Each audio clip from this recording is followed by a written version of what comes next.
కూర్చుంటే మాట్లాడితే సార్ ఎన్ని ఎన్ని బయటకు వస్తాయి తెలుసా?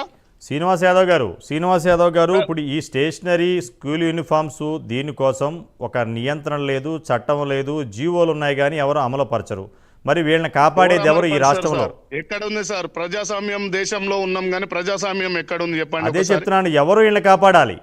ఎవరు కాపాడాలంటే ఆ రోజు నుంచి ఈ రోజు వరకు గవర్నమెంట్లు ఉన్న పక్కకున్న విద్యార్థి నాయకులు కూడా ఈ రోజు నేను కొన్ని చెప్తా సార్. కాలేజీ మీద ధర్నాలు చేయగానే 50,000 30,000 5,000 ఇవ్వగానే సైలెంట్ వెళ్ళిపోయే నాయకులు తయారైతున్నారు.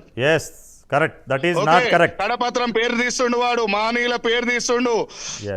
10,000 5,000 కొట్టగానే కాలేజ్ కన్సల్టెంట్ గా ఉండి వాడు ఎందుకు సార్? ఇగో నేను ఏం చెప్తున్నా అంటే పెట్టుకొని బ్రోకర్ తనాలు చేయొద్దు. అరే నిజాయితీగా కొట్లాడుతున్న అంబేద్కర్ ఉన్నాడు, ఇవాళ ఆయన చరిత్ర ఉంది, ఊరికొక విగ్రహం ఉంది.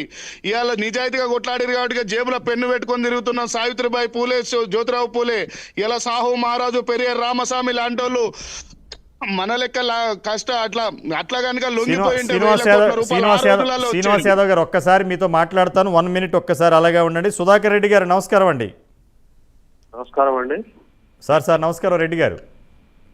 నమస్కారం అండి, కొడంగల్ నుంచి సార్ రెడ్డి గారు నమస్కారం. ముఖ్యమంత్రి నియోజకవర్గం అది, ముఖ్యమంత్రి నియోజకవర్గం కొడంగల్, రేవంత్ రెడ్డి గారి నియోజకవర్గం. రేవంత్ రెడ్డి గారి నియోజకవర్గం సార్. కాలేజీల్లో స్కూల్ సార్ కాలేజీల్లో స్కూళ్ళల్లో మొత్తం యూనిఫామ్స్, స్టేషనరీ, లాస్ట్కి టైలర్ కూడా అక్కడే ఉంటున్నాడు. మొత్తం దందా. ఒక పక్క పుస్తులు అమ్ముకుని ఫీజులు కట్టాలంటే, ఒక పక్కన ఇల్లులు ఇంకన్నీ ఆస్తులు అమ్ముకునైనా ఈ స్టేషనరీ బుక్స్ కొనాలి. కోట్లాది రూపాయల దందా జరుగుతుంది తెలుగు రాష్ట్రాల్లో. అరికట్టడానికి అధికారులు లేరు, మంత్రులు. తెలంగాణ ఉద్యమంలో మొట్టమొదటి పాత్ర పోషించినటువంటిది విద్యా వ్యవస్థ. ప్రైవేటు కళాశాలలు, ప్రైవేటు పాఠశాలల యాజమాన్యాల యొక్క ఆధిపత్య పోరు నిరసనగానే తెలంగాణ ఉద్యమం పుట్టిందనేటువంటి విషయం మర్చిపోరాదు మనం మొట్టమొదటిగా. తదనంతరము వివిధ రాజకీయ పార్టీల యొక్క రణోభాలకు ప్రాతినిధ్యం వహిస్తూ మరి తెలంగాణ రాష్ట్రంలో ఉన్నటువంటి ప్రైవేటు విద్యా సంస్థలైనటువంటి ప్రముఖ విద్యా సంస్థలు రెండు రాష్ట్రాల యొక్క రాజకీయ పార్టీలన్నిటినీ కూడా ఒక లాబింగ్ ద్వారా వాటి చెప్పు చేతుల్లో పెట్టుకున్నటువంటి విషయం మీకు అందరికీ కూడా తెలుసు. గతంలో ఈరోజు తెలంగాణ రాష్ట్రంలో కాంగ్రెస్ ప్రభుత్వం అధికారంలోకి వచ్చినాక గౌరవ ముఖ్యమంత్రి రేవంత్ రెడ్డి గారు ముఖ్యమంత్రిగా ప్రాతినిధ్యం వహిస్తున్నటువంటి తెలంగాణ రాష్ట్రంలో విద్యా వ్యవస్థలో సమూలమైనటువంటి మార్పులు తేవాలనే ఆకాంక్షతో నియోజకవర్గానికి ఒక మోడల్ స్కూల్ కానీ మరి రకరకాలైనటువంటి విద్యా వ్యవస్థలో ఉన్నటువంటి ఒక నియోజకవర్గానికి దాదాపుగా 25 అంటే నాణ్యమైనటువంటి విద్యా వ్యవస్థ ఉన్నటువంటి స్కూల్స్ ని కూడా ప్రభుత్వ పరంగా తేవటం జరిగింది. ఇంత మార్పు వచ్చినాక కూడా మనకు ప్రైవేటు పాఠశాలల యాజమాన్యాల యొక్క ఆగడాలు ఆకపోవడానికి కారణం ఈరోజు రాష్ట్రంలో ప్రధానంగా నాకు అనిపిస్తున్నది అంటే రాష్ట్ర ప్రభుత్వం మరి హైదరాబాద్ మహానగరంలో హైడ్రా అనేటువంటి ఎట్టబెట్టిందో ఈరోజు కూడా తెలంగాణ రాష్ట్రంలో ఒక సపరేటు ఆ రకమైనటువంటి ఈ విద్యా వ్యవస్థపై హైడ్రా లాంటి ఏర్పాటు చేయాల్సిన అవసరం ఉందని చెప్పి.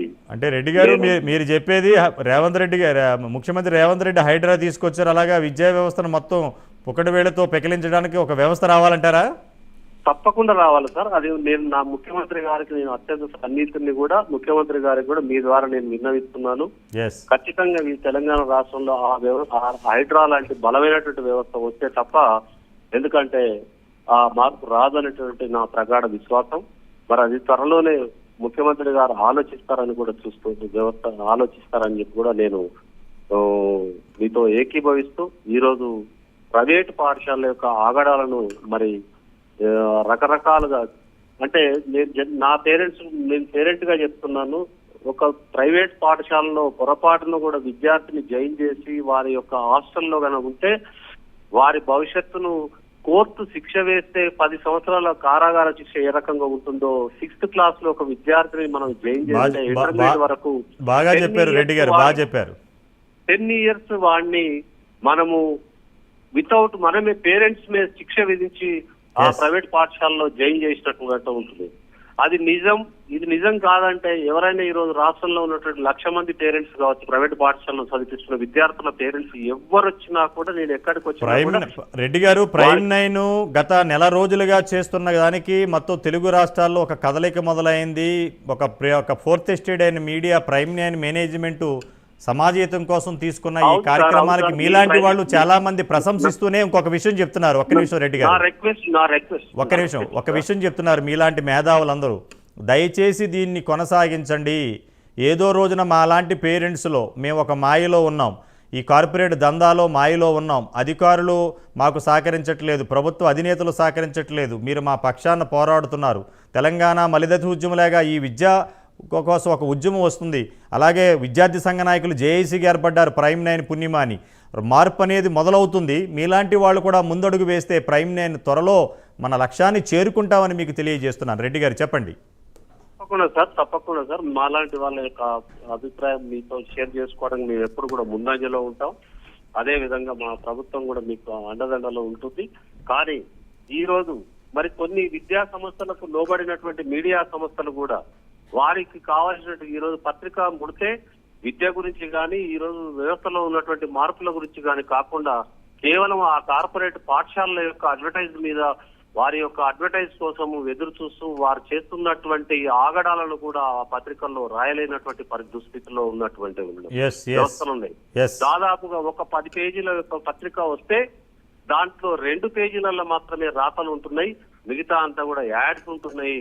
ఇది ఏ రకంగా ప్రభుత్వం యొక్క అంటే తెలంగాణ ప్రజల యొక్క మనోభావాలు తిప్పతీస్తున్నటువంటి ఆ పత్రికలు కానీ మీ మీడియా సంస్థలు కానీ ఈ రెండింటికి కూడా శిక్షార్హులే అవుతారు రేపటి రోజుల్లో ప్రైవేట్ పాఠశాలలో ఉన్నటువంటి విద్యార్థులు జరిగే నష్టం అని చెప్పి. సుధాకర్ రెడ్డి గారు, రాబోయే రోజుల్లో మీరు చెప్పినవన్నీ కూడా నాకు తెలిసి ప్రక్షాళన దిశగా మనం, అలాగే శ్రీనివాస్ యాదవ్ గారు కూడా ఉన్నారు మన జూమ్ లైన్ లో వింటున్నారు వారు కూడా, అలాగే మనకు కాలర్ ఉన్నారు, కాలర్ తర్వాత మళ్ళీ మీతో మాట్లాడతాను. శ్రావణి గారు హైదరాబాద్ నుంచి. నమస్తే అండి. నమస్తే శ్రావణి గారు. సార్ ఇది కరెక్ట్ సార్, అది స్కూల్స్ లో ఖచ్చితంగా ప్రైవేట్ స్కూల్స్ లో బుక్స్, స్టేషనరీ, యూనిఫామ్స్ మేము ఫేస్ చేస్తున్నాం సార్. ఆ ప్రాబ్లం అసలు. మీరు ఎక్కడి నుంచి మాట్లాడుతున్నారు? హైదరాబాద్ లో? హైదరాబాద్ సార్, హైదరాబాద్. ఎక్కడ హైదరాబాద్ నుంచి? కూకట్పల్లి సార్. ఓకే చెప్పండి. మీకు అభ్యంతరం లేకపోతే స్కూల్ పేరు కాలేజీ పేరు చెప్పొచ్చు, ప్రాబ్లం లేదు. స్కూల్ పేరు చెప్తే మేము ప్రాబ్లం ఫేస్ చేయాలి కదా. ఇప్పుడు ఎంత మంది స్కూల్ పేరు చెప్పగలరు సార్? చెప్పండి పర్వాలేదు, చెప్పండి, నో ప్రాబ్లం, చెప్పండి సార్. యాక్చువల్లీ ఏంటంటే మా బాబు కూడా ఇప్పుడు వాడు 4th క్లాస్ చదువుతున్నా, 4th క్లాస్కి వచ్చాడు సార్ యాక్చువల్లీ. ఓకే. సో వాడికి ఎవ్రీ ఇయర్ ఫీతో పాటు ఫీ పెరుగుతూనే ఉంటుంది ఎవ్రీ ఇయర్. 10%. Yes, 10% sir. దాంతో పాటు బుక్స్ వాళ్ళ దగ్గరే తీసుకోవాలి, యూనిఫామ్స్ వాళ్ళ దగ్గరే తీసుకోవాలి. అది సాక్షులు, tie, belt, diary plus school uniform, stitching కూడా. అవును సార్, ఎవ్రీథింగ్ వాళ్ళే మాకు ప్రొవైడ్ చేస్తారు. అమౌంట్ కూడా